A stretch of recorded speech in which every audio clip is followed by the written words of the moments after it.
Buenas tardes. Bienvenidos, amigas y amigos. Gracias a la Fundación Caja Almendralejo por su apoyo y gentil disposición cada vez que precisamos utilizar este salón, y por la amabilidad del personal de Caja Almendralejo. Hoy el Ateneo de Badajoz presenta una conferencia sobre un tema clave para entender nuestra historia autonómica. Y lo hacemos de la mano de un buen amigo y compañero durante décadas de la Universidad de Extremadura, Juan Sánchez González.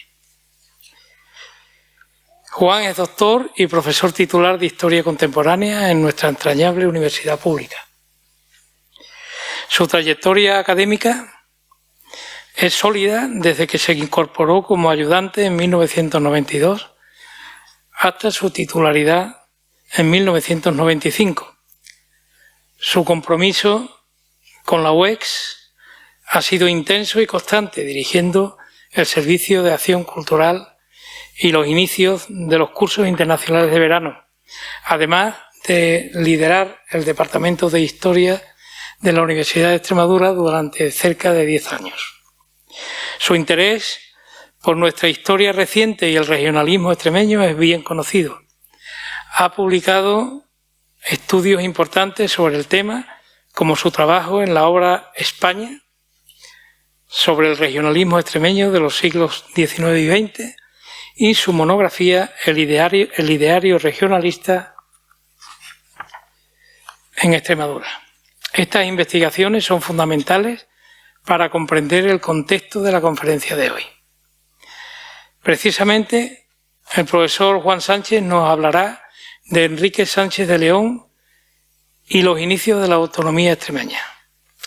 Un momento crucial en el que se sentaron las bases de nuestra comunidad autónoma. Juan analizará la figura de Sánchez de León y su papel en la transición y en la construcción del proyecto regionalista desde la creación de Arex hasta los primeros pasos de la preautonomía y el estatuto. Además, esta charla anticipa la publicación de su próximo libro, fruto de conversaciones con el propio Enrique Sánchez de León sobre este periodo. Así que, con gran placer, os dejo con Juan Sánchez y estoy seguro de que su conocimiento y su perspectiva nos ofrecerán una visión muy interesante sobre este momento tan crucial de nuestra historia contemporánea. Un aplauso, por favor.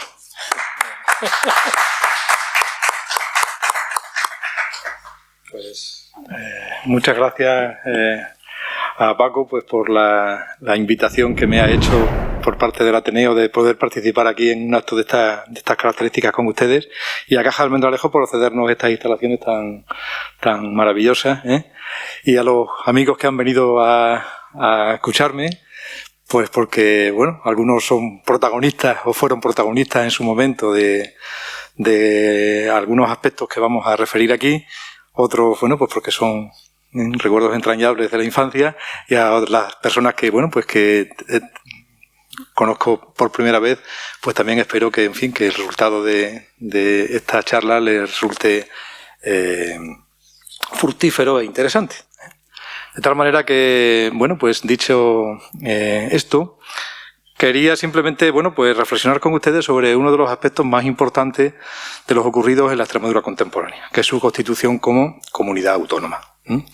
La Constitución de Extremadura como autonomía, una autonomía dentro del Estado de las Autonomías que surge a partir de la Constitución de 1978, pues es posiblemente el acontecimiento más importante de la contemporaneidad en Extremadura, con independencia de otro tipo de acontecimientos que también lo han sido en otros contextos y en otras circunstancias.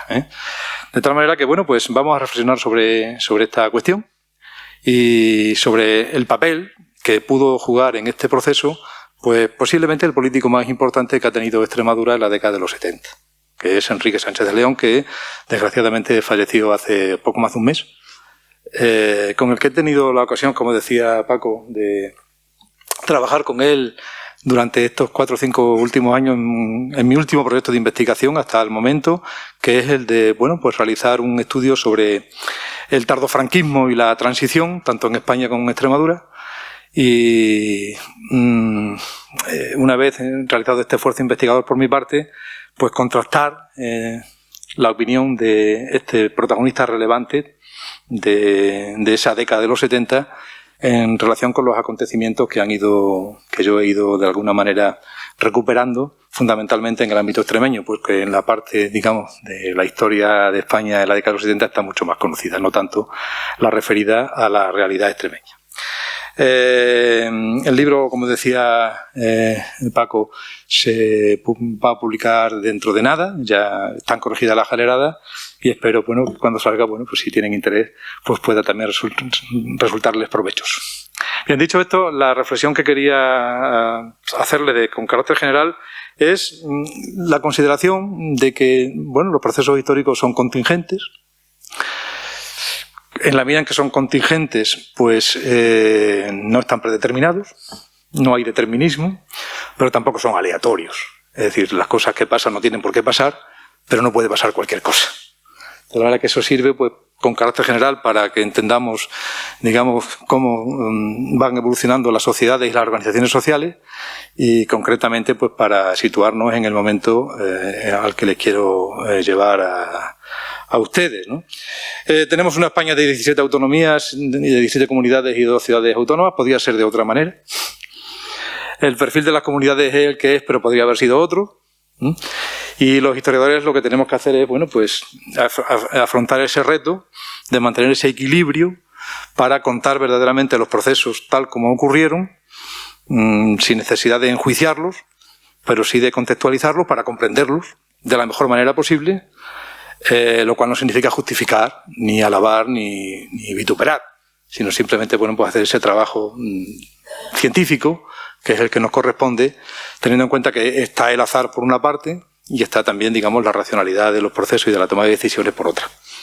Pero que si las decisiones que se adoptan, pues lógicamente son trascendentes y hay que considerarlas en su contexto, y sabiendo que siempre las cosas se pudieron hacer de otra manera. Dicho esto, con carácter general, pues vamos, digamos, a esa década de los 70 y fundamentalmente a la segunda mitad de la década y los primeros años 80. Cuando en España se produce un proceso de transición política, de un régimen autoritario a un régimen democrático, de un régimen dictatorial a un régimen representativo, de un Estado centralista a un Estado descentralizado, al Estado de las autonomías. Digamos, esos son los grandes procesos de cambio que se van a producir, que ya se van anticipando en la primera parte de la década de los 70, todavía en vida de Franco, y que van, lógicamente, a concretarse en la segunda parte de la década de los 70 y ya, digamos, adquieren ya la concreción definitiva a principios de los 80. La transformación de España de un Estado autoritario a un Estado democrático, de un Estado centralista a un Estado descentralizado, a un Estado de las autonomías. Bien, en lo que se refiere a la transición política, pues concluye cuando se aprueba la Constitución. De manera que tenemos 3 años de transición política, desde la muerte de Franco hasta diciembre del 78, cuando se aprueba la Constitución. En esos 3 años hay muchos cambios de múltiple naturaleza, pero desde el punto de vista político, la transición acaba con la Constitución. Ya tenemos un régimen político diferente. Diferente, que se va a consolidar cuando en los primeros meses del año 79 haya unas elecciones generales y unas elecciones municipales y ya todas las instituciones sean representativas. ¿Con qué modelo democrático? Pues con el que queda prefigurado en la Constitución. ¿Podía haber sido de otras características? Sí, pero fue ese. Democrático. Con todas las credenciales democráticas que se puedan considerar. Se optó por una monarquía parlamentaria, con un sistema bicameral, con unas circunscripciones electorales provinciales. Bien. ¿Pudo haberse adoptado otro criterio? Sí, pero el que se adoptó fue ese. Y a partir de ese momento, bueno, pues España transita, ya esto se desarrolla, digamos, un Estado ya democrático. Desde el punto de vista de la configuración territorial, pues España pasa de ser un Estado unitario y uniforme, férreamente centralista, a un Estado unitario, pero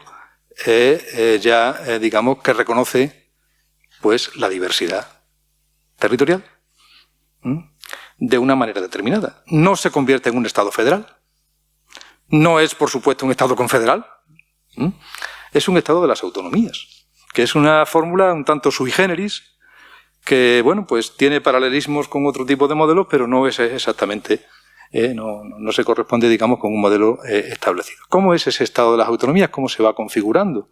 ¿Por qué el Estado que se crea va desarrollándose de la manera en que lo hace y con qué logros y con qué, digamos, aspectos cuestionables? Pues eso es, de alguna manera, lo que yo quiero abordar con ustedes.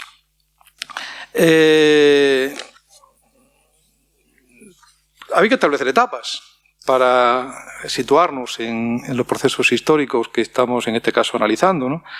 De tal manera que, bueno, pues si consideramos que Franco muere pues en el 75, a finales del 75, pues tenemos un año 76 en el que se producen muchos cambios, pero desde el punto de vista de lo que a nosotros nos interesa, pues básicamente lo más importante del 76 sería la aprobación de la Ley de Reforma Política, que es la que va a permitir que haya unas elecciones a Cortes.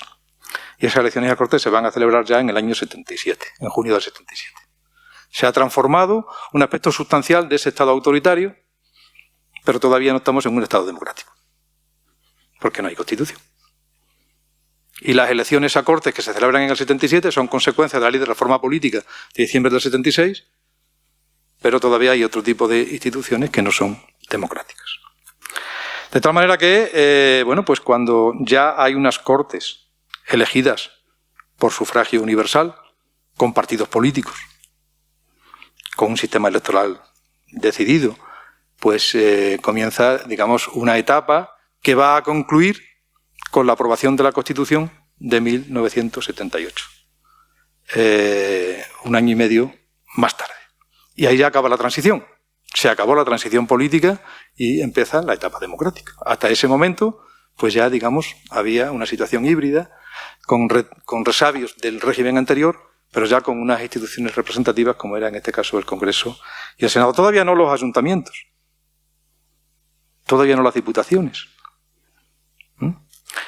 Al tiempo que se produce este cambio tan importante, que significa que se han legalizado partidos políticos que antes no eran concebibles, que ha habido unas elecciones, que las Cortes ya son representativas, al tiempo que ha ocurrido esto, pues resulta que había, digamos, un fervor muy grande por parte en algunos territorios por asociar el cambio político, el cambio a la democracia, con la creación de una España descentralizada, con una España de las autonomías. Es decir, antes incluso de que haya Constitución, había, digamos, una reclamación muy fuerte, fundamentalmente en Cataluña y en el País Vasco, para que el Estado se concibiera de otra manera, sin esperar a que hubiera una Constitución. Antes de la Constitución ya hay una presión muy fuerte y el Gobierno cede ante esa presión para iniciar un proceso que, lógicamente, es preautonómico y preconstitucional. Es la etapa de las preautonomías, que ya está un poco alejada en el tiempo, pero que fue muy importante. Yo creo que Feliciano me afirmará lo que estoy diciendo. Una etapa un tanto ya, digamos, poco considerada, pero muy relevante para entender la trayectoria histórica de España y de los territorios que conformaban España, entre otros Extremadura. De tal manera que esa etapa preautonómica y preconstitucional, que dura todo el año la segunda mitad del 77 y todo el año 78, va a crear en prácticamente todos los territorios españoles una serie de instituciones de carácter regional. No había antes ninguna de carácter político, de carácter regional, con algunas atribuciones ejecutivas, muy pocas. Más en Cataluña y en el País Vasco, que se crean enseguida, y menos, pero con unas expectativas grandes, en el resto de las regiones durante 1978. Concretamente, el régimen preautonómico llega a Extremadura en abril de 1978. En abril de 1978 ya se aprueba el Estatuto Preautonómico y como consecuencia de ello se va a crear la denominada Junta Regional de Extremadura. La Junta Regional de Extremadura, que es un organismo regional con escasas atribuciones, pero con unas atribuciones de ejercer una serie de competencias que puede delegar el gobierno antes de que se cree el Estado de las autonomías y que va a tener, digamos, un papel importante en los próximos años, hasta la creación de la Extremadura autonómica, que será, en el caso de Extremadura, en el año 83. De tal manera que ya tenemos la constitución de un órgano regional preautonómico y preconstitucional. Y ese órgano lo han diseñado los parlamentarios, que han salido de las elecciones de junio de 1977. 20 parlamentarios se han reunido en varias ocasiones para ver si se aprobaba un régimen preautonómico para Extremadura, al igual que se estaba haciendo en otros territorios. Y al final se consigue en mayo del año 78. Y en junio ya sale, se crea ese organismo preautonómico, la Junta Regional de Extremadura. Según un estatuto que se aprueba en el BOE y que significa que esa Junta va a estar configurada por 24 personas, parlamentarios y representantes de ayuntamientos y diputaciones. Ese organismo es el que comienza a funcionar en el segundo semestre de 1978, antes de que hubiera una Constitución. De tal manera que ya no están todos los parlamentarios, solamente 10. Hay 2 representantes de las diputaciones, que todavía no son democráticas, y faltarían 12 representantes de los municipios que en esa primera Junta preautonómica no van a estar, porque todavía no ha habido elecciones ni municipales, y como consecuencia de ello se prescinde de esa representación que está contemplada en el Estatuto Preautonómico. De manera que tenemos una Junta Regional de Extremadura, que es un órgano preautonómico y preconstitucional, que comienza a funcionar con la mitad prácticamente de sus miembros, con 12 personas, 10 parlamentarios elegidos, de los 20 que había, y 2 representantes de las diputaciones.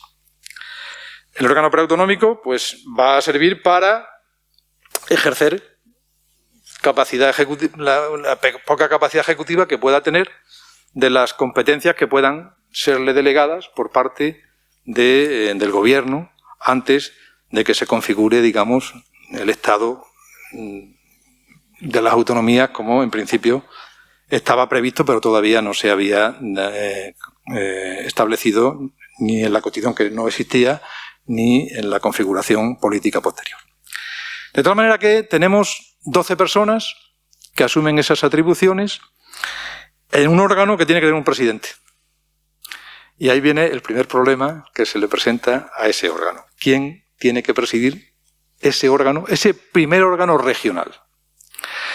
Los candidatos que existen tampoco son tantos, pero hay uno muy fuerte. Y ese candidato que se postula, bueno, no se postula, que le postulan, es Antonio Hernández Gil, que es un extremeño que está presidiendo las Cortes y que, bueno, pues tiene, digamos, un reconocimiento muy grande por parte de importantes sectores de extremeños y de la política del momento. Pero que no es de UCD y que no se sabe si va a querer venir a Extremadura, porque tiene cargos muy relevantes en Madrid. Y quien controla la política en Extremadura en ese momento es UCD, que para eso ha ganado las elecciones. Y el que está por encima, y digamos, el líder de UCD en ese momento prácticamente indiscutido, es Enrique Sánchez de León. Y UCD y Enrique Sánchez de León, pues parece ser que no están muy de acuerdo en que sea Hernández Gil quien presida la Junta Regional de Extremadura. No tanto porque lo presida él, sino porque se le ponen unas condiciones y esas condiciones el propio Hernández Gil parece ser que no está dispuesto a decir explícitamente que las vaya a aceptar. Y es residir en Extremadura y, lógicamente, bueno, pues desligarse de la política nacional, dado la relevancia de los cargos que tiene. El PSOE en ese momento quiere Hernández Gil, entre otras cosas para enfrentarse o para contraponer, digamos, la hegemonía política que en ese momento tiene UCD y específicamente Enrique Sánchez de León. Incluso se postula la posibilidad de que sea, bueno, pues esto Díaz Zambrona, pero bueno, es algo que no está muy claro que eso fuera factible, entre otras cosas por los requisitos que se ponían para el acceso a la presidencia, que requería, pues, una mayoría absoluta o sea, una unanimidad de los electores que eran los miembros de la Junta Regional en ese momento. La cuestión está en que, bueno, ese es un asunto muy controvertido que genera mucho problema y que al final se va a resolver en favor de Luis Ramallo. Luis Ramallo va a ser, en segunda instancia, el que acceda a la presidencia de la Junta Regional de Extremadura. Un senador de la provincia de Badajoz que en ese momento pues va a convertirse en el primer presidente preautonómico. Pero no en el momento en que se constituye la Junta Regional, sino en una sesión posterior que se celebra en Almendralejo. De tal manera que, bueno, pues ya tenemos la Junta Regional de Extremadura y ya tenemos a Luis Ramallo. Y todavía no tenemos Constitución. Y hay que esperar a la Constitución pues para ver en qué medida, bueno, pues se desarrolla, digamos, esa posibilidad de que Extremadura se convierta en una región autónoma. La Constitución va a llegar en diciembre de ese mismo año, en diciembre del 78. Y cuando llega la Constitución en diciembre del 78, bueno, pues se establece el modelo y el procedimiento por el cual los diferentes territorios españoles pueden optar a alcanzar la consideración de comunidad autónoma. No se dice cuántas comunidades autónomas va a haber. No se dice que Extremadura tenga que estar formada por 2 provincias. Pueden ser 3. De hecho, siempre se planteó la posibilidad de que Huelva formara parte de la comunidad autónoma extremeña.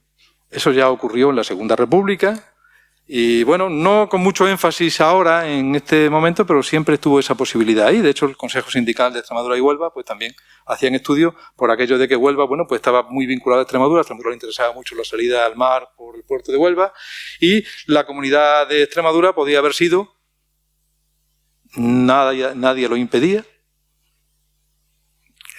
Cáceres, Badajoz y Huelva. O podría haber sido Cáceres por un lado y Badajoz por otro.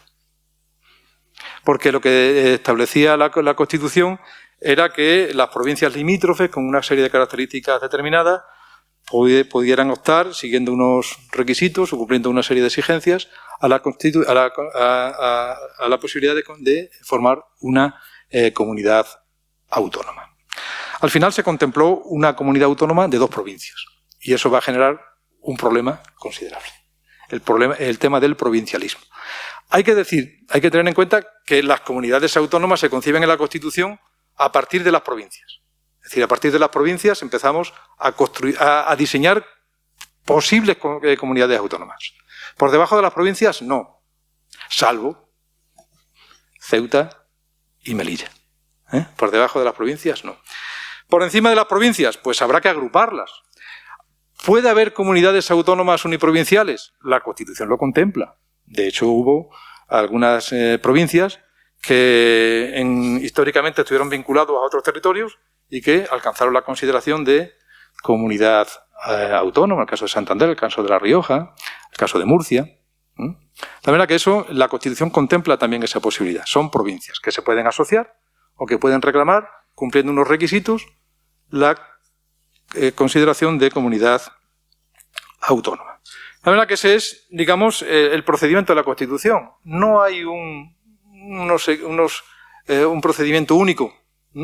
Es muy abierto. Es muy abierto. Y es muy abierto en muchos sentidos. La verdad que habrá que ver a ver qué provincias son las que se quieren asociar. Con qué argumentos se quieren asociar.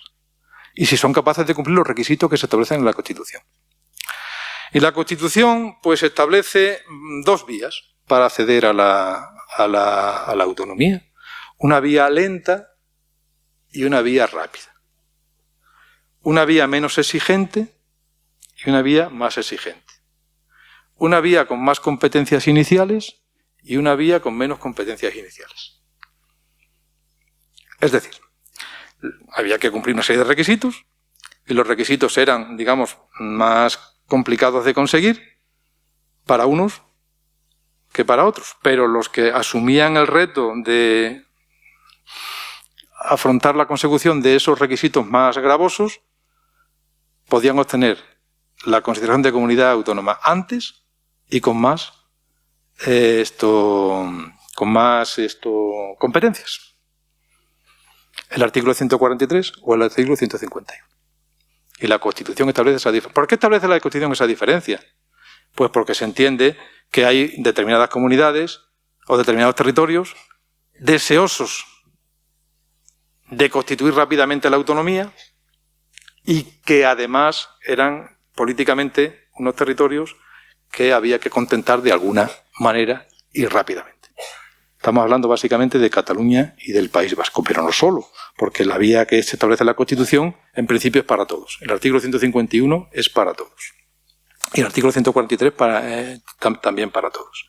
De manera que ya se establece una diferencia en ese sentido.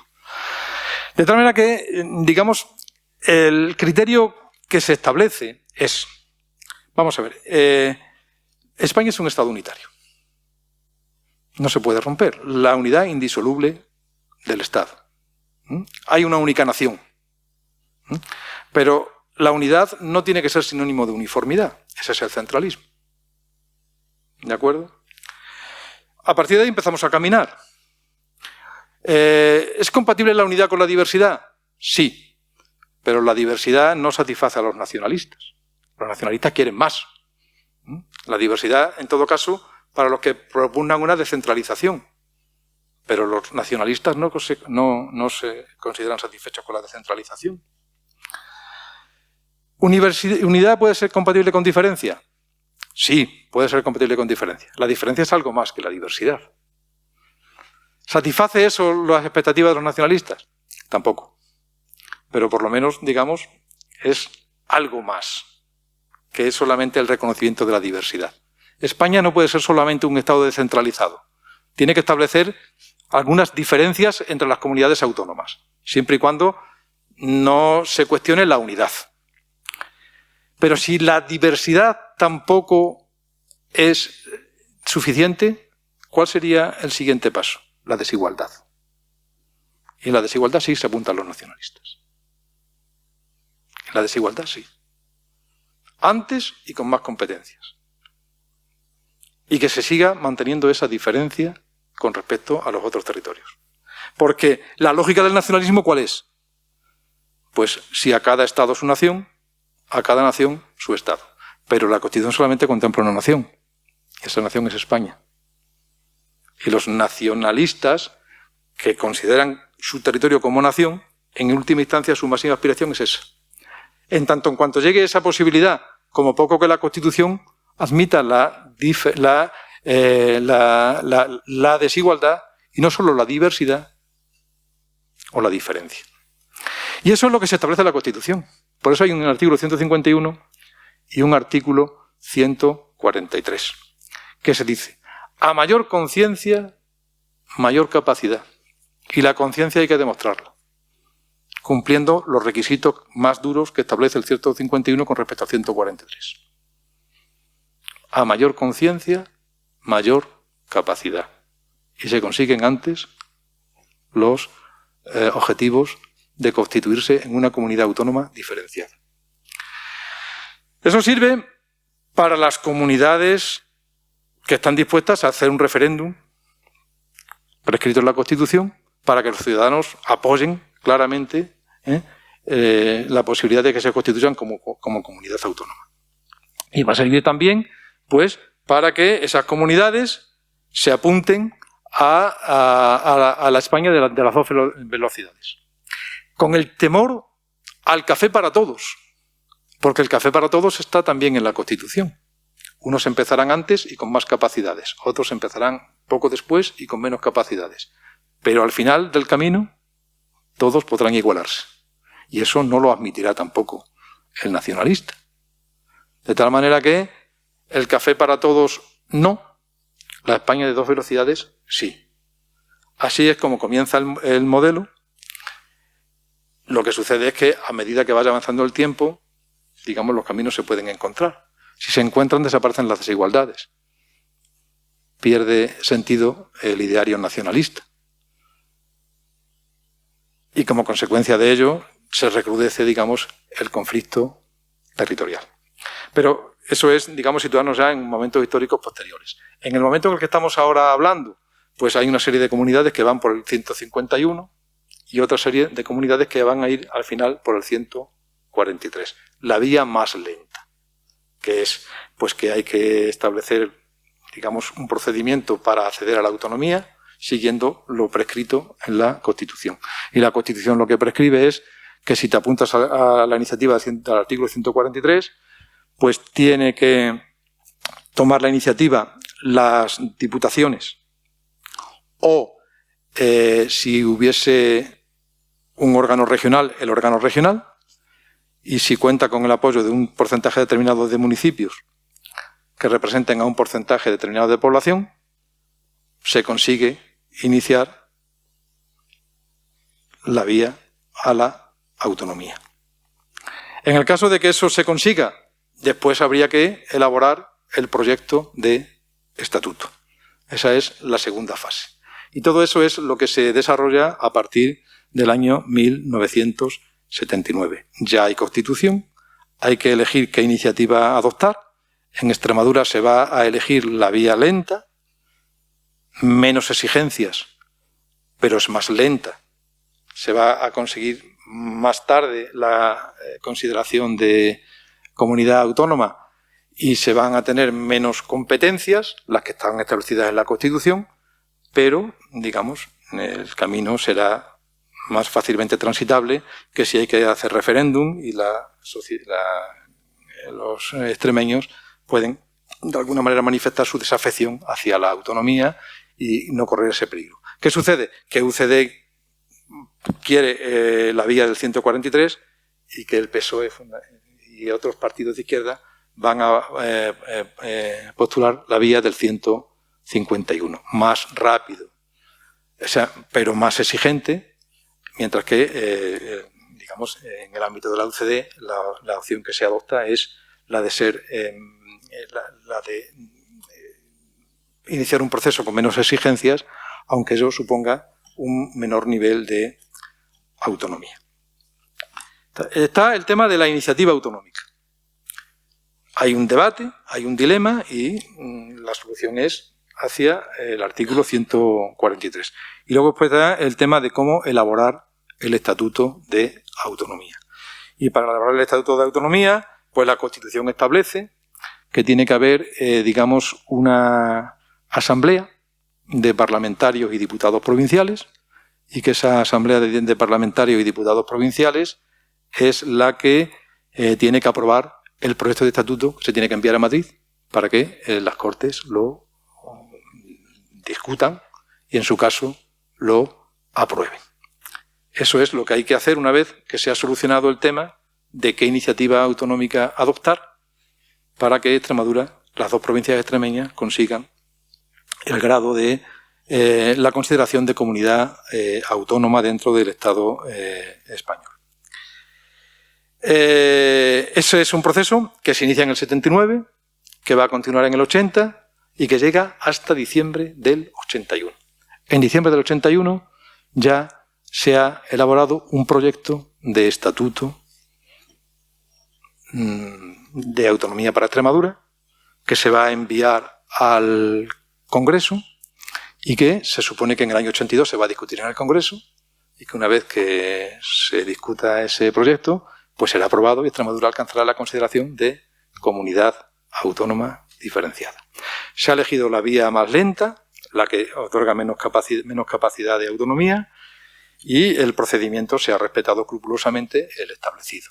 Es decir, en una asamblea se va a discutir un proyecto que se ha elaborado, y ese proyecto que se ha elaborado, una vez que se ha aprobado en esa asamblea, se envía a Madrid y como consecuencia de ello, pues en Madrid pues se discutirá durante el tiempo que sea y al final Extremadura acabará siendo comunidad autónoma. Bien, eso fue lo que pasó. Pero ¿cómo pasó lo que pasó? Esta es, digamos, la historia que yo les quería de alguna manera contar, a ver si lo hago lo más resumidamente posible. Bien, el partido hegemónico en Extremadura es UCD durante todo este periodo. Es decir, el PSOE está en la oposición, tiene fuerza, es el segundo partido, pero es el segundo partido durante toda esta etapa. En el Congreso y en el Senado únicamente hay representantes de UCD y del PSOE y algún senador, dos senadores de Izquierda Democrática, que era un partido, bueno, de tinte socialdemócrata, demócrata cristiano, ¿no? que tuvieron presencia en el Senado. Pero fundamentalmente, digamos, en el ámbito de la representación en el Congreso era UCD más un porcentaje mayor que el PSOE. Eso en las elecciones del 77 y en las elecciones que va a haber justo después de aprobar la Constitución, en las elecciones del 79, de marzo del 79. La verdad que se mantiene la mayoría de UCD y la oposición del PSOE. El PC era relativamente fuerte en algunos ayuntamientos, va a tener presencia en la Junta Regional, cuando la Junta Regional se constituya ya definitivamente después de las elecciones generales y municipales que se va a ver en los primeros meses del año 79. Bien. De manera que tenemos hasta el año 78, bueno, pues que se han hecho los trabajos para constituir la Junta Regional de Extremadura. Se aprueba la Constitución en diciembre del 78 y empieza en 1979 con la disolución de las Cortes y con dos convocatorias electorales. Las elecciones generales en marzo y las elecciones municipales en Madrid, en abril. De manera que en abril ya hay ayuntamientos democráticos. De manera que ya se puede constituir de nuevo la Junta Regional de Extremadura con los representantes, con los parlamentarios y con los concejales. Ya puede haber una Junta Regional de 24 miembros.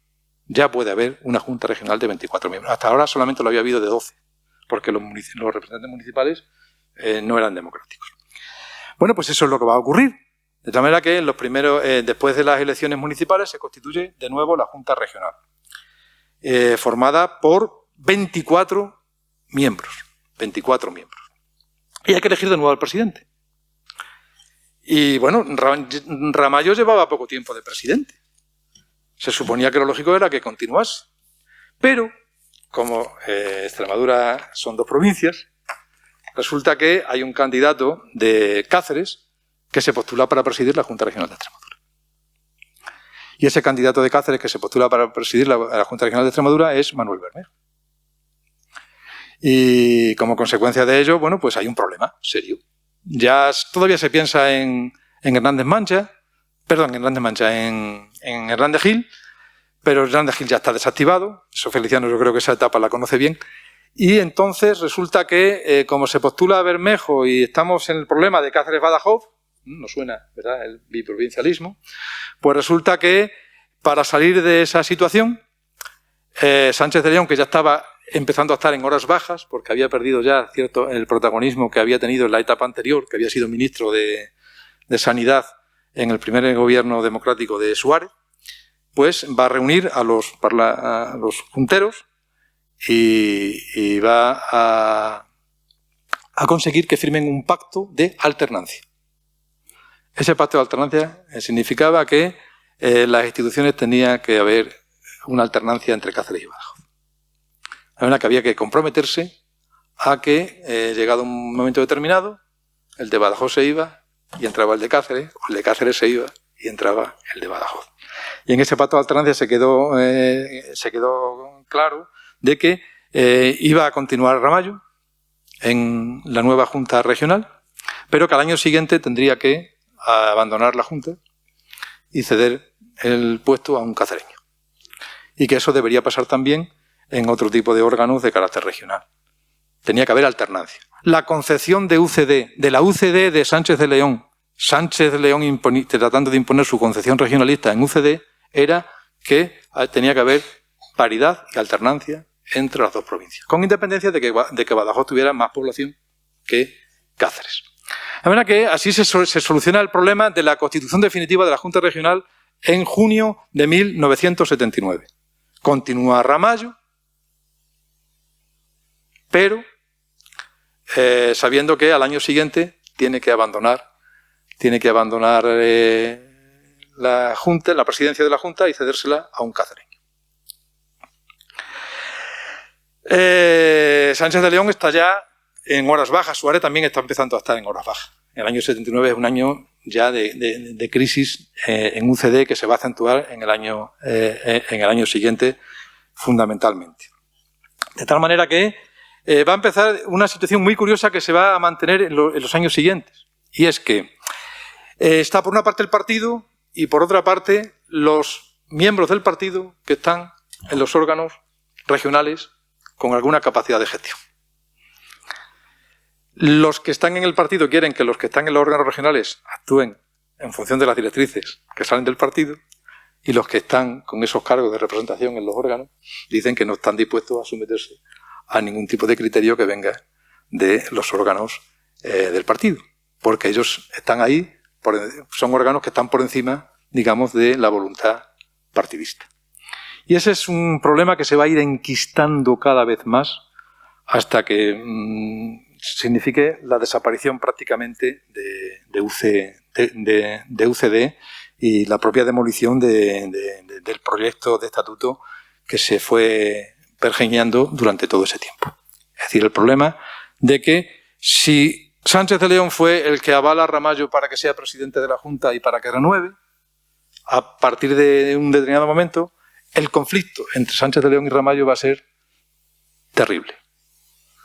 Ramallo defendiendo su autoridad como presidente de la Junta, Sánchez de León intentando, desde el partido, marcar las directrices de actuación de los que estaban en la Junta y concretamente del presidente de la Junta, Luis Ramallo. De manera que ahí tenemos un problema que se va a ir, digamos, haciendo cada vez más grave en la medida en que Sánchez de León pierde apoyos en Madrid, en que lo que representaba Sánchez de León en Madrid también empieza a hacer agua, porque UCD era una coalición electoral que se convierte en un partido unificado, pero ese partido unificado es un partido donde hay muchos sectores con diferente personalidad y digamos que los afines a Suárez pues están convirtiéndose en sectores minoritarios. Era el caso de Sánchez de León, mientras que los demócratas cristianos y los liberales son los que están de alguna manera afianzándose a partir del año 79 y del año 80 fundamentalmente. Ese problema, digamos, va a llegar de una manera clarísima a Extremadura en el año 1980. En el año 1980, pues resulta que Ramallo ya dice que no va a obedecer ningún tipo de directriz que venga del partido. Que él considera que, bueno, que en última instancia, si es el partido el que le tiene que decir lo que tiene que hacer, pues que sea un órgano regional y no provincial, como eran los que había hasta ese momento. No había todavía un comité regional de UCD en Extremadura. De tal manera que, ante esa situación, desde el Comité Provincial de Badajoz, liderado por Sánchez de León, se desautoriza a Ramallo como presidente de la Junta. Y Ramallo reacciona diciendo que no está dispuesto a ceder ante esas presiones que provienen del partido, porque él está por encima del partido. Como están cambiando las cosas también en el partido a nivel nacional, pues resulta que en el mes de marzo se considera la necesidad de crear el Comité Regional del Partido, para que ese Comité Regional del Partido sea de alguna manera el interlocutor de quienes están en la Junta Regional. Pero los problemas son grandes porque Ramallo dice que no va a ceder, que no va a aceptar el pacto de alternancia firmado el año anterior. De tal manera que se sepa que él no va a obedecer ningún tipo de consigna por parte de UCD, ni tampoco va a aceptar aquello que se firmó para salvar el impasse que se produjo en junio del año anterior en la presidencia de la Junta. La consecuencia es que cuando se convoca al Comité Regional de UCD para elegir ese Comité Regional y el presidente del Comité Regional, pues resulta que los partidarios de Sánchez de León no acuden a ese congreso y como consecuencia de ello ese congreso formalmente es inhábil, pero se elige a un presidente regional cuestionado por determinados sectores de UCD, que es Manuel Bermejo. De manera que ya tenemos un presidente regional no reconocido por un sector importante de la UCD pacense y un presidente de la Junta que es Ramallo, que es presidente, que es un senador de Badajoz. Los problemas se van recrudeciendo porque llega el mes de agosto, donde se tiene que producir, el mes de junio, donde se tiene que producir el relevo en la Junta Regional, y Ramallo dice que no va a dimitir en la Junta Regional. Dense en cuenta que son los problemas de un partido los que van a generar, digamos, la ruptura del proceso autonómico. La consecuencia de ello es que cuando llega el mes de junio, pues Ramallo no va, el mes de junio Ramallo no va a dimitir. Los conflictos en UCD son muy virulentos, son muy fuertes. Hay dimisiones, hay problemas serios en algunas instituciones, como por ejemplo la Diputación, y se consigue en presencia de Suárez firmar un pacto, el pacto de la Moncloa, que se denomina en agosto del 80, para aclarar es la situación, con los criterios esos de la alternancia entre Cáceres y Badajoz en las instituciones autonómicas. Ahora ya es Suárez, presente, el que de alguna manera quiere mostrar la necesidad de que en Extremadura se produzca esa alternancia en las instituciones del partido y de la Junta. Ese pacto tampoco se va a aceptar y como consecuencia de ello, pues la ruptura va a ser cada vez mayor. Hasta el punto de que se va a formar un expediente disciplinario a Sánchez de León y que se va a sancionar por parte del Comité de Disciplina de UCD, pues que Ramallo tenga que abandonar la presidencia de la Junta. Es decir, una solución salomónica que se adopta a finales del año 80. A finales del año 80 a Sánchez de León se le abre un expediente disciplinario y Ramallo tiene que abandonar la presidencia de la Junta. Y la presidencia de la Junta va a recaer en Manuel Bermejo. Ha terminado la etapa de Sánchez de León, de Ramallo al frente de la presidencia de la Junta y Manuel Bermejo accede a la presidencia de la Junta Regional. Sánchez de León está expedientado y hay un congreso del segundo congreso de UCD que se va a celebrar en febrero del 81 y en ese congreso, bueno, pues se supone que ya se va a clarificar o no el programa en función de los cambios que se están operando también en UCD. Pero cuidado porque también en UCD a nivel nacional hay problemas gravísimos. De hecho, va a dimitir Suárez.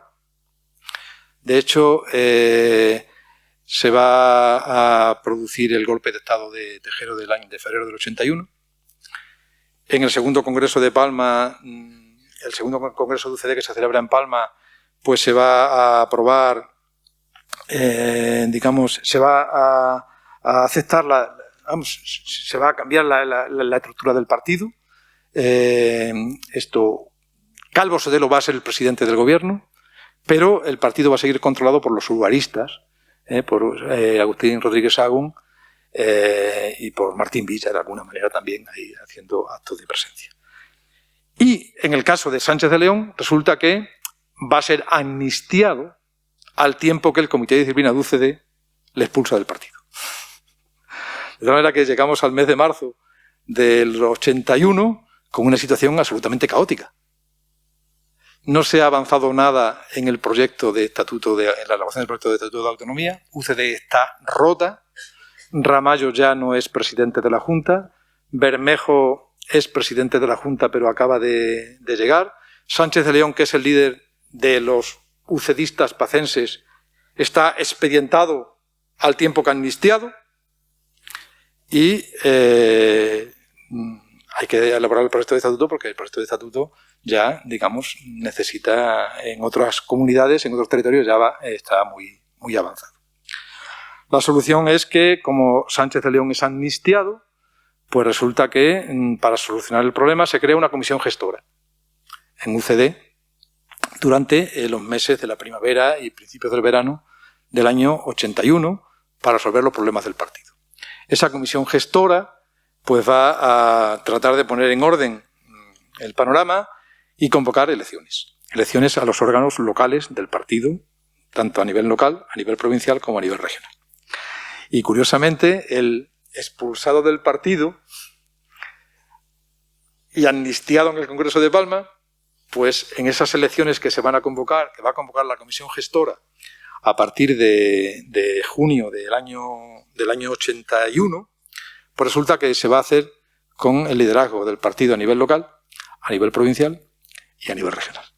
Es decir, resurge Sánchez de León después de todo ese proceso anterior, entre otras cosas porque los disidentes, que son cada vez más fuertes en el entorno de los que pertenecen al grupo de los democristianos y de los liberales, y estamos hablando de Juan Antonio Ortega y Díaz Ambrona y de Alberto Oliar, con sus apoyos en Madrid, pues no van a participar en esas elecciones. Posiblemente pues porque, digamos, las bases del partido las controlaba Sánchez de León. La verdad que llegamos a septiembre del 81 con Sánchez de León siendo presidente regional del partido, con los afines a Sánchez de León presidiendo el Comité Provincial de UCD en Badajoz y controlando el comité local.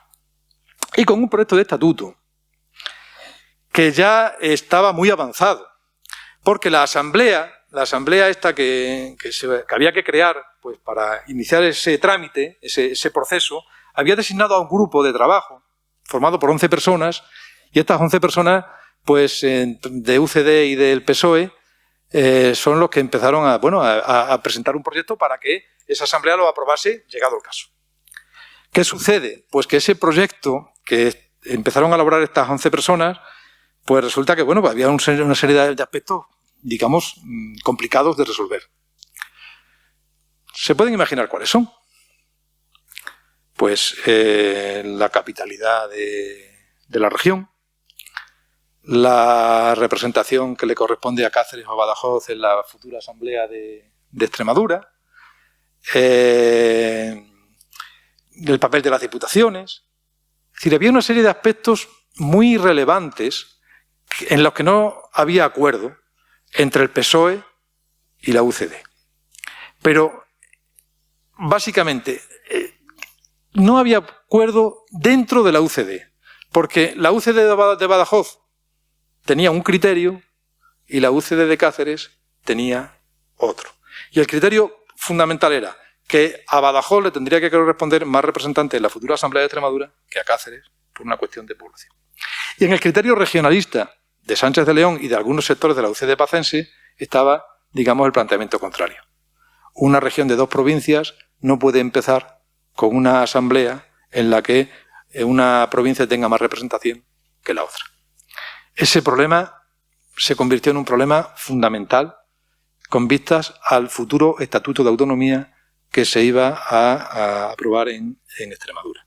Y en ese momento, pues el grupo de los 11 había conseguido presentar un proyecto en el que había una representación mayor de Badajoz que de Cáceres.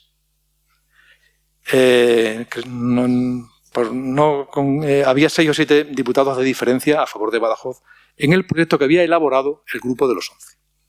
Ese proyecto se había terminado de elaborar en abril-mayo del año 81. Pero tenía que ser sometido a enmiendas. De tal manera que no se aprobó en ese momento, no pasó a la Asamblea preceptiva, y en tanto en cuanto los afines a Sánchez de León se hacen con el control de la UCD provincial y de la UCD regional.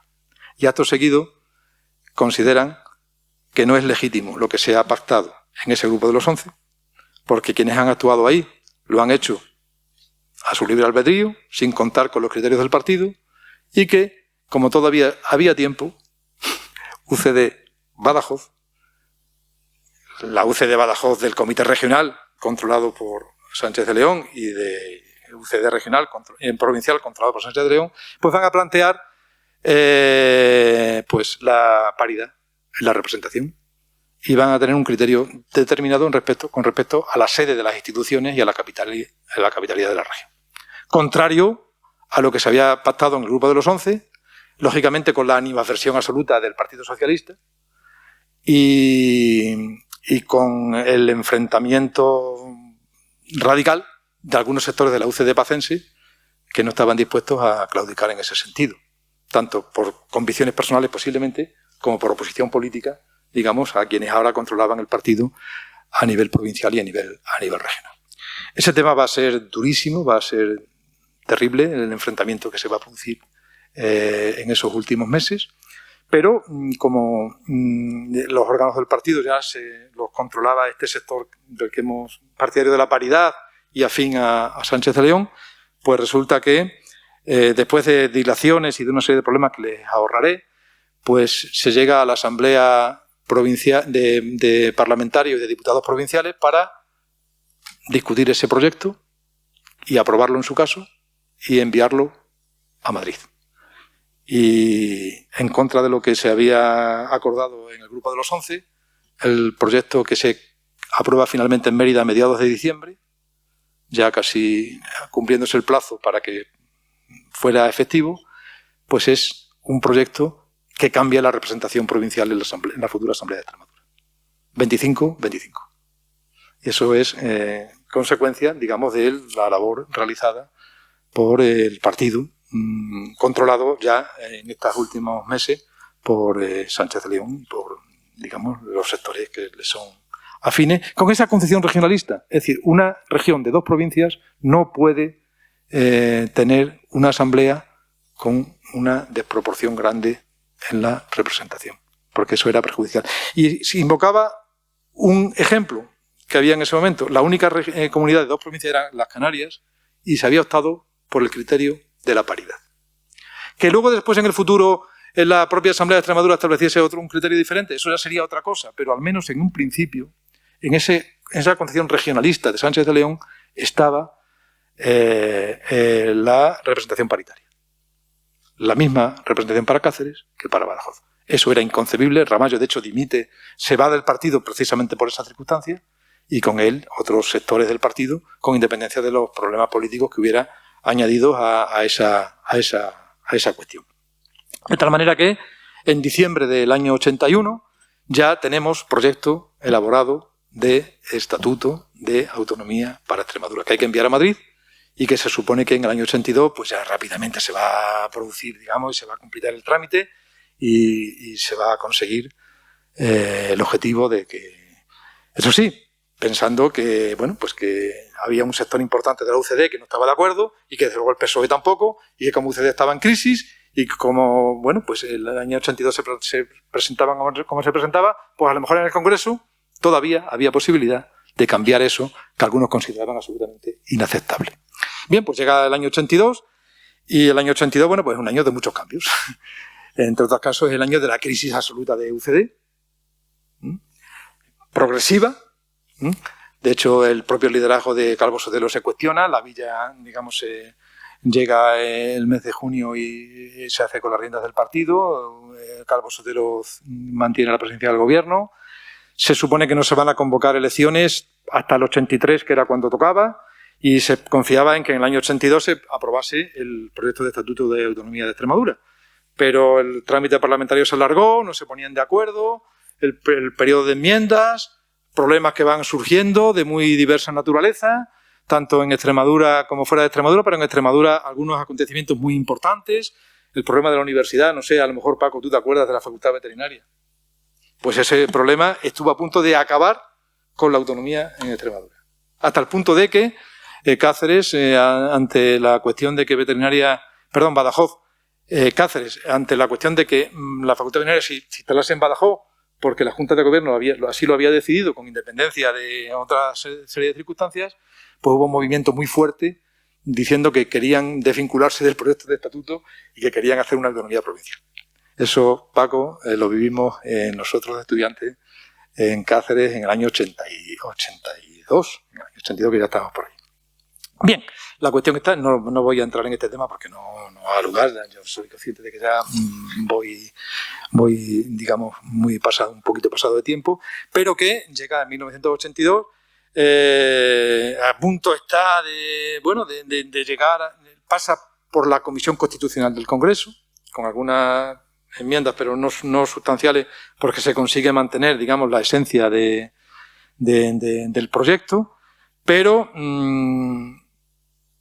llega el mes de julio y los problemas de UCD a nivel nacional son tan grandes que hace que, pues que ese tema que estaba a punto ya se paralice porque se disuelven las cámaras. Y se espera, pues, que a la vuelta, pues, se pueda de alguna manera resolver a la vuelta del verano, pero como se han disuelto las cámaras, pues va a haber elecciones, y en esas elecciones que se van a celebrar en el 82, en octubre del 82, pues resulta que, claro, ya el panorama político puede cambiar, y si cambia el panorama político, pues cambia todo, puede cambiar todo. Y efectivamente cambia el panorama político hasta el punto de que UCD acaba sin representación política en el Congreso y en el Senado, el PSOE se convierte en el partido hegemónico, y cuando llega el momento de revisar el proyecto de Estatuto de Autonomía, pues considera que, que evidentemente eso no refleja, digamos, su criterio. Como hay posibilidad, pues la Comisión Constitucional, en fin, se presentan enmiendas, la Comisión Constitucional ya actúa en consecuencia, cambia la representación provincial, y entonces pues es cuando ya se crea una asamblea, se concibe una asamblea ya no formada por 50 miembros, 25 y 25, sino una asamblea de 65, que es la que conocemos, formada por 35 miembros. Es un criterio de la proporcionalidad corregida, que se llamaba, ¿no? No es una representación proporcional tal cual, porque la diferencia de población era mayor, en lo que se refiere a su traducción en representantes de la Asamblea, pero sería 35 diputados para Badajoz, 30 para Cáceres, la sede de las instituciones y la capitalidad en Mérida, y eso pues es lo que se va a aprobar en el Congreso, y ese será el Estatuto de Autonomía que llegará a aprobarse y a ponerse en marcha ya en 1983. Pudo haber sido de otra manera. Decía, no se trata de justificar, se trata de, decir, una comunidad autónoma formada por dos provincias, un fuerte biprovincialismo, un provincialismo que es provincianismo en muchos aspectos, una confrontación muy fuerte, un problema universitario que puede derivar en la ruptura de relaciones y en que se pueda. No se incorpora a Huelva, que podría haber sido una solución interesante. Una diferencia de población considerable a favor de Badajoz en relación con Cáceres. En la universidad las titulaciones 50% por un lado, 50% por otro. La universidad dividida desde el principio. En fin, es el regionalismo que al final se ha ido consolidando en Extremadura. Es el modelo que tenemos. No se ha modificado. Han pasado 40 y tantos años. Pudo haber sido de otra manera. Las circunstancias políticas condicionaron extraordinariamente el proceso. Se pudo haber aprobado mucho antes. Las dilaciones obedecieron a circunstancias de una cierta inmadurez política porque todavía los partidos no estaban suficientemente consolidados o porque, bueno, había mucho, digamos, personalismo, porque todavía las estructuras del partido no estaban suficientemente engrasadas.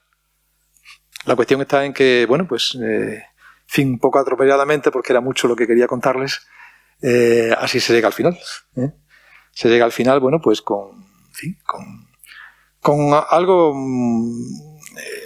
meritorio, y es que, bueno, pues Extremadura se convierte en una comunidad autónoma y a partir de ahí, bueno, pues digamos, la historia de Extremadura cambia radical y sustancialmente. El proceso que se siguió para alcanzar ese objetivo, pues fue de alguna manera el que he intentado trasladarles. ¿Mejorable? Bueno, pero aquí no estamos para enjuiciar nada, es decir, el pasado no se puede cambiar. Del pasado sí se puede aprender. Y mi única pretensión es que, bueno, pues que si esto suscita alguna reflexión en ustedes, pues con eso yo ya me doy por satisfecho. Así que muchísimas gracias.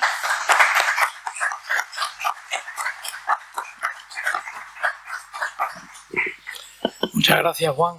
Ha sido un poco largo, quizás. No, ha sido una conferencia lúcida, por lo menos para los que no hemos estado metidos en el meollo de la cuestión, y que a mí me ha explicado muchas de las cosas que todavía percibo en Extremadura, en esta Extremadura que es consecuencia de ese proceso que has contado tan organizadamente y tan adecuadamente. Gracias por la aportación. Pasamos a una fase de comentarios, debates, preguntas, cuestiones, de manera que si queréis intervenir, el público asistente. Sí, bueno, en primer lugar felicitar a... ¿Se oye? ¿Sí? ¿Se oye? Sí. A Juan, a quien conozco hace en torno a 60 años, casi 60 años, que no es poco, y me encanta la historia, me encanta la historia. No soy experto, pero incluso en la universidad le explico al alumno lo importante que es arrancar de atrás para comprender dónde estamos, ¿no? Y coincido con Paco, ¿no? Como ha diseccionado algo que incluso los que hemos vivido no conocíamos detalles, ¿no? Conocíamos el qué, pero no el por qué. Y es muy importante. Y yo solo una reflexión, ¿no? Tengo la suerte de viajar por ahí, por distintos lugares del mundo, y lo que cuesta explicar España. Me cuesta explicar que hay policía local, policía autonómica, guardia civil, policía nacional, la autonomía, la asimetría que tenemos, y sobre todo, pues me ha gustado lo bien que has expuesto algo que lo miro con nostalgia y con dolor, ¿no? Que a veces en Extremadura, una región que adoro, tenemos que superar nuestros propios obstáculos. A veces no solo tenemos los obstáculos que tiene cualquier ciudadano, cualquier región, cualquier territorio, sino que a veces somos nosotros en esa biprovincia, que pasa a veces como las parejas, ¿no? Que puede ser lo peor, y lo hemos vivido, lo hemos sufrido, como tú has comentado perfectamente, a nivel de partido político, a nivel luego de provincia, y también somos universitarios, muchos de los que estamos aquí, a nivel universitario, ¿no? El ponernos de espalda, mirar para otro lado. Pero te felicito enormemente porque, bueno, me ha refrescado muchas cosas con rigor y con nostalgia, pero también buena nostalgia, y has hecho una visión muy buena, pero que queda todavía. Te quedan muchos años, espero, para jubilarte, y si no para trabajar. Lo mismo que a ti. Lo mismo que a mí. Tienen los historiadores mucho que hacer de donde tú arrancas, la transición, que creo que muchos jóvenes no valoran lo difícil, lo importante que fue, y todavía seguimos creando esa historia, ¿no? Todavía está viva esa llama de autonomía y de territorios y esa asimetría, ¿no? Lento, rápido, que estamos sufriendo. Te felicito por la conferencia.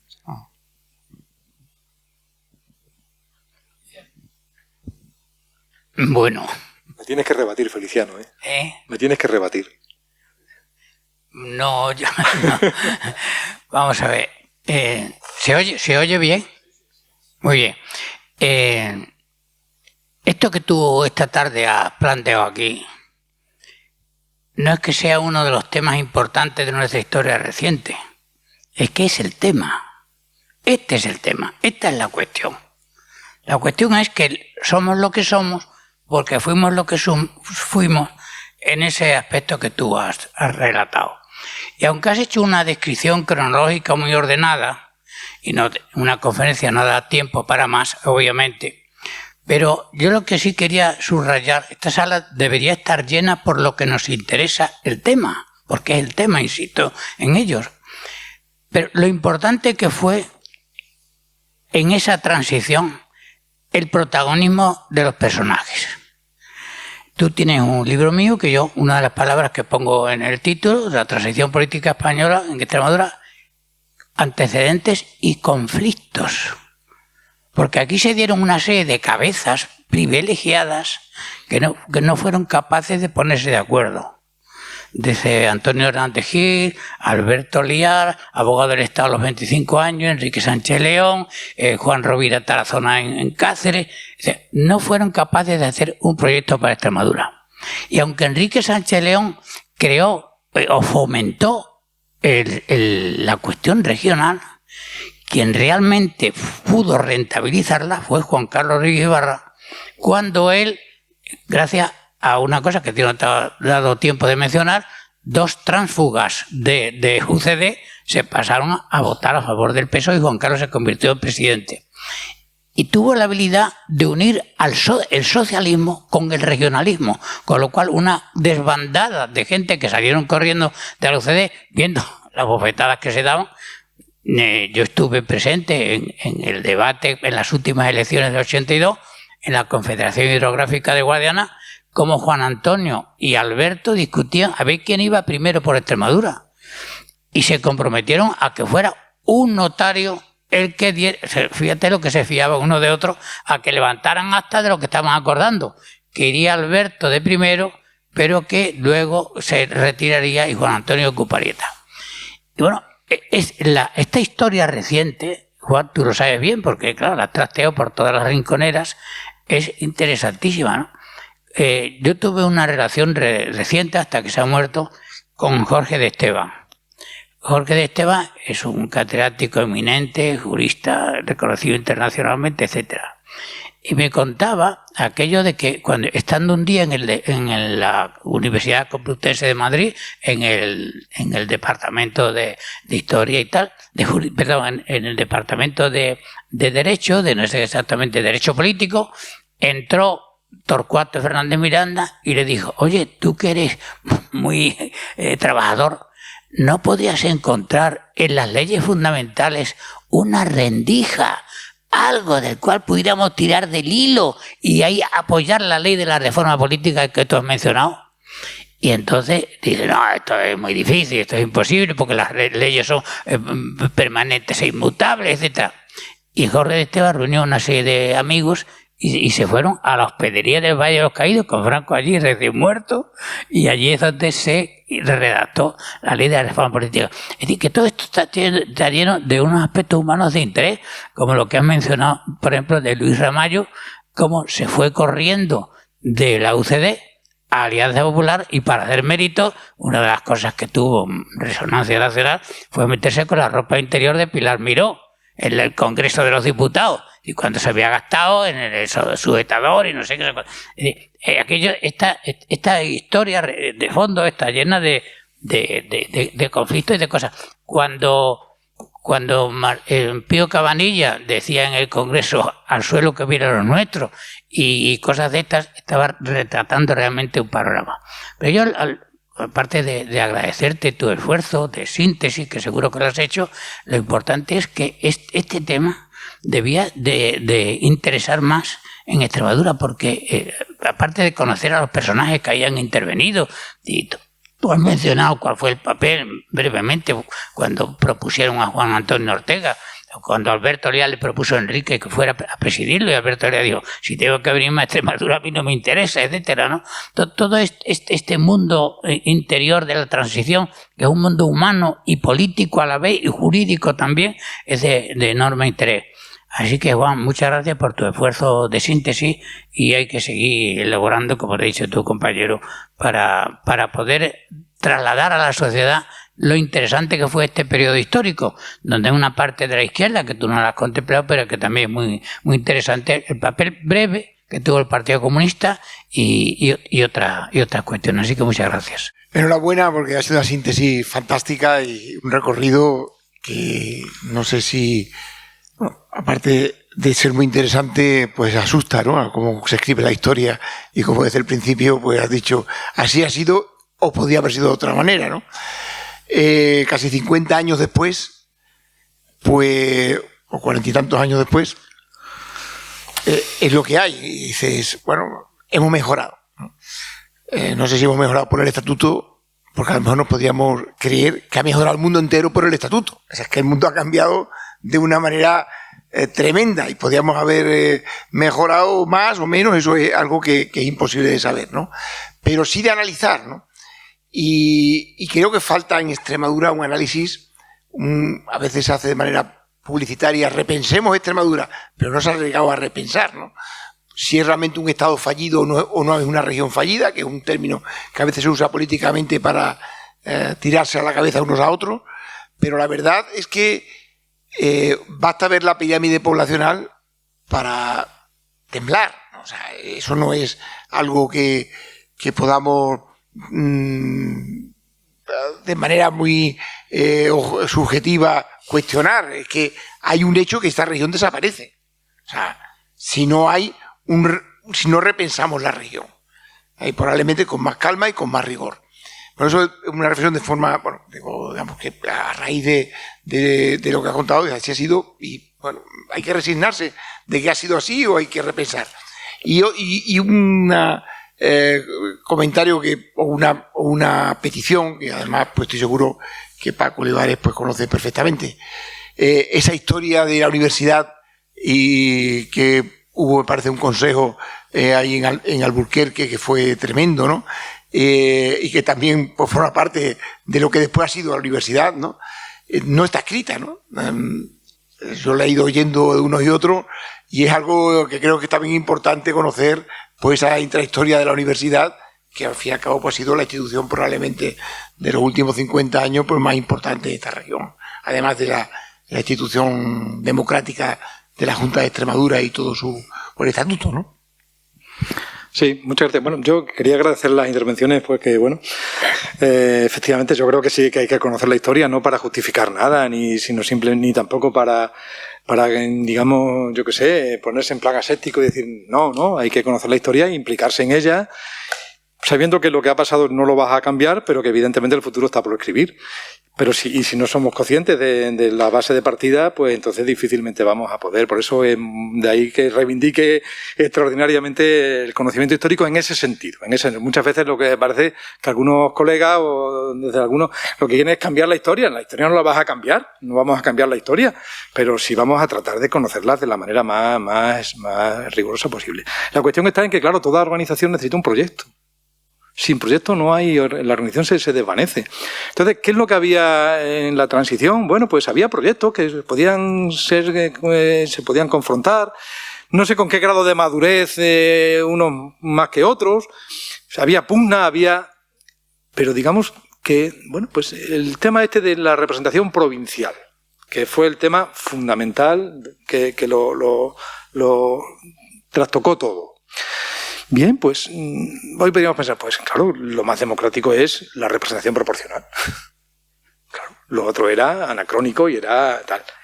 Y también se puede pensar, hombre, siendo realista, en una primera fase, a lo mejor, una representación paritaria que equilibrase, que se iniciara, bueno, pues era una cuestión mucho más utilitaria, mucho más pragmática, pero a lo mejor mucho más eficaz. Ahora no se trata de pronunciarse por una o por otra, porque aquello ya se decidió en la manera en que se decidió, pero había proyectos y había confrontación de proyectos. Y no vamos a ensalzar tampoco a los personajes más allá de lo que le corresponde. El problema es que lo que tú dices, en una región que ya tiene una trayectoria por delante, a ver cuáles son los proyectos que se contratan y a ver qué expectativas de futuro, qué ilusión hay con respecto a transformar la realidad, que es de lo que se trata. Porque las organizaciones viven gracias a que hay proyectos vivos y a que la gente, digamos, se mueve por ellos. Desde luego, y Feliciano creo que me dará la razón, en aquel momento la gente se movía por ellos. Con más o menos equivocación, si queremos utilizar esa palabra que no es la adecuada. Pero había lucha, había confrontación, había entusiasmo, había ilusión. el problema posiblemente que tengamos. Había unas expectativas. Había expectativas de mejora. Eso es una gran diferencia. Claro. Entonces había eso que se llamaba esperanza. Claro. Claro. Esperanza es posible, etcétera. Claro. Lo que yo creo que hemos perdido es la capacidad de creer en la esperanza. De creer en un futuro esperanzado. Como esto que tú estás señalando ahora últimamente, ¿no? Esa la diferencia que podíamos ver entre aquella sociedad con menos recursos, como está comentando Antonio García Sala, ¿no? Muchos menos recursos de los que tenemos ahora, con una población más analfabeta, con pueblos que tenían que ir a la fuente pública para coger agua porque no había corriente en muchos pueblos. Con todo ese asunto, cuando se plantea la transición y estos personajes y otros que no hemos mencionado, ahí creer que íbamos a salir del farolillo rojo, que ya no íbamos a ser los últimos, que podíamos tener nuestra personalidad y tal. Entonces se hacen unos estudios y se ve que el arraigo mental del regionalismo era más importante que en otras muchas regiones de España. Y bueno, pues quizá esa sea una de las grandes diferencias. ¿Qué pasa? ¿Que la gente ahora, porque está mejor comida y mejor bebida, es más pasota y no piensa en estas cuestiones? Puede ser. El hecho es que hemos perdido, desde mi punto de vista, la fuerza. Y esos que discutían tanto y tal, creían en el proyecto, estaban trabajando para mejorarlo. Había conflicto. Decían, pues Ramallo es un señor, es una persona interpuesta por Sánchez de León y no sé qué, no sé cuánto. Había muchas diferencias, ¿no? Tú has mencionado antes los conflictos con Enrique. Cuando Ramallo le decía a Enrique, tú eres el Flecha, le decía el Flecha. El niño de la gasolina, porque era presidente de Kansas. De Kansas. Y entonces Enrique le decía, tú tienes la boca en latifundio. Decía Enrique. Bueno, esas son las anécdotas, pero por encima de eso, mucha gente que se afiliaba enseguida a los partidos, y afiliar lo digo en sentido genérico, no es que hicieran una cuota y pagar, no, que estaban ahí a por ellas, ¿no? De hecho, en las fotografías que se ven de la época, y tú seguro que en tu libro las tienes, pues se ve a Enrique Sánchez León llenando las calles de gente, ¿no? La gente creía en las posibilidades. Eso era entonces real. Bueno, pero no nos pongamos, vamos a confiar que el futuro sea... Por lo menos quizás tendríamos que trabajar un poquito por ello, ¿no? Y la universidad tiene mucho que hacer también en ese sentido, ¿eh? Y sí, ya se está escribiendo eso que tú estás diciendo. De hecho, el tema, la polémica universitaria está recogida de alguna manera, ¿eh? Y creo que tenemos también que asumir eso, ¿no? Que en la medida en que es una institución importante, pues con nuestras miserias y nuestras grandezas, pues también tenemos que estar ahí pues para poner de manifiesto pues en qué medida hemos contribuido a llegar a donde hemos llegado, ¿no? Y a ver si somos capaces de mejorar un poco lo que tenemos, que yo creo que es mejorable, ¿eh?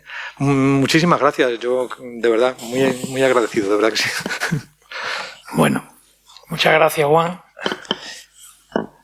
Yo creo que ha sido un acierto. Además, espero que hayas grabado bien, ¿no? Porque yo creo que esto hay que difundirlo adecuadamente. Muchas gracias a los asistentes, que seguro que no se olvidarán de esta charla que ha dado Juan Sánchez aquí hoy, porque creo que ha servido de clarificación de mucha vida que hemos tenido en Extremadura, pero que no hemos llegado a apreciar realmente lo que había en la trastienda. Y alguien que lo explica, yo creo que didácticamente nos aclara muchas ideas y nos explica muchas circunstancias que estamos viviéndolas y que no sabemos por qué las estamos viviendo. Muchas gracias a todo el público y gracias también nuevamente a Caja Almendalejo por el cobijo que nos da para este tipo de charlas al Ateneo. Gracias. Gracias a todos.